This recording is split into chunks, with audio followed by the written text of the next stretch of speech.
Assalomu alaykum, vodiy fasli obunachilari. Xudo xolasa mana birinchi qorlar ham yog'ib oldi. Bizda mana tayyor mahsulotlarimizni qolipdan chiqarilish jarayoni ustida mana video olyapmiz. Qaysi birini olaylikki, xudo xolasa sifatli.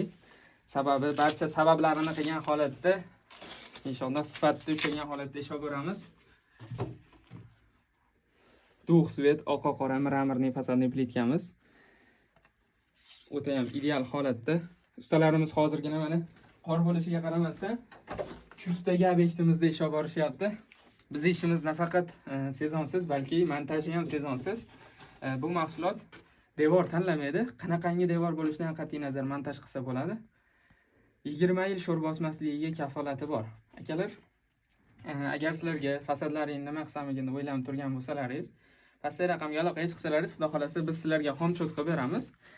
Agar hisoblaringiz chiqadigan holat bo'lsa, keyin ishni boshlayveramiz. Albatta qolipda sifatli ushlash, ya'ni toza saqlash mahsulot sifatli chiqishini ta'minlaydi. Mana ko'rib turganlaringizdek. Inshaalloh buni montaj qilingandan keyin sizlarga to'liq video qilib beramiz. Sifatlisini tanlashda adashib qolmanglar. Xudo xolasa vodiy fasad sizlar uchun eng yaxshisini ilinishda davom etadi.